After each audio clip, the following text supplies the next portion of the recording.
So I've been getting some excuses from some of my players. Coach, we live a half an hour away from the fields. We don't have a goal in our backyard. We can't use the turf field. So we don't quite know what it is that we can do when you show us all of these exercises that are on the field. Well, today we're in my backyard and I can show you an exercise of receiving the ball out of the air to help improve our soccer skills even when we're at home. Like last week, we have the option to punt the ball or throw it up in the air, whatever is most comfortable. Perhaps if you're a little bit more of an advanced player, you'll punt it to yourself. Or if it's too frustrating and you find yourself chasing the ball more than actually controlling it, perhaps it's easier to just throw it in the air. So what I've set up here is a really small box made up of 4 cones. You don't have to have cones, you can use a stick, it doesn't really make a difference. A couple of sticks, a couple of leaves, whatever. Something that's just gonna sit there and mark something out for you. And here what we're gonna do is I've got a pile of balls with me and I'm gonna stand in the middle of the cone. I'm gonna take a ball, I'm either gonna throw it up in the air to myself or I'm gonna punt it up in the air to myself and I'm gonna try and escape from one direction. Okay, it might be backwards, might be forwards, might be to the right, might be to the left. It doesn't really make a difference at this point. We just don't wanna be standing stationary, because if we do stand stationary, then we've not been able to escape pressure. Someone who's going to close us down, I've not changed direction, it's very, very easy for them.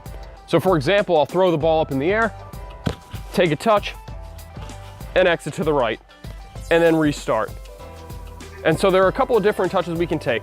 Number one is when the ball is up in the air, we may take a touch with the inside of our right foot, body over top of the ball, inside of our right, out to our left, or maybe backwards. The next one, inside of our left, out to the right, maybe forwards or backwards. Another one, outside of our right, maybe to the right-hand side, maybe backwards, maybe forwards.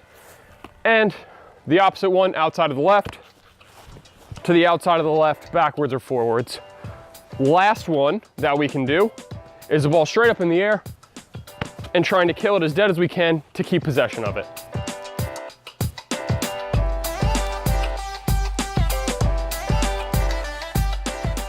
Here you see me taking a couple of different touches. So for example, on the top of my foot, what I'm trying to do is I'm trying to kill the ball and take all the pace out of it when it's in the air. When you're able to do this, it can help you escape pressure or just get in control of it. With the inside of my right, I'm trying to move away from where pressure might be. Same goes for the inside of my left. My body's over top of the ball, inside of my left off the bounce and trying to drag it away from a defender.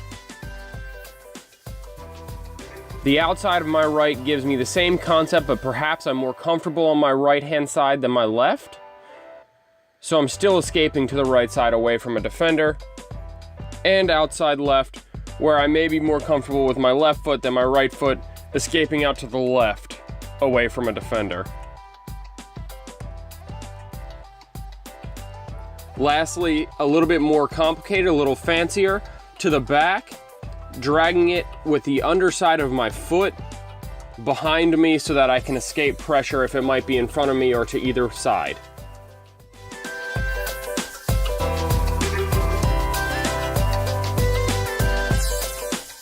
So let's get some practice in. We want to make sure that we're taking about 50 touches on each surface. Inside right, inside left, outside right, outside left, as well as on top of the foot and just killing the ball to get control of it quickly. By doing this 2-3 times a week, you'll find that your touch from a ball in the air has improved massively, and you'll be able to escape pressure easily. I appreciate you taking the time to watch our backyard series. This is the first episode of a couple, so you should see some later on this week with some mental games. Please hit subscribe to see our latest content and send me your shots at B Newman Soccer on Twitter or on Facebook and Instagram at Bob Newman Soccer. So I've heard some excuses from some of my players. Coach Bob, we live too far away from the field to actually get any of your exercises done. We don't have a goal in our backyard, and so we're unable to really do those things that you're showing us to do. Well, let me tell you something. I'm in my backyard, so you have no excuses.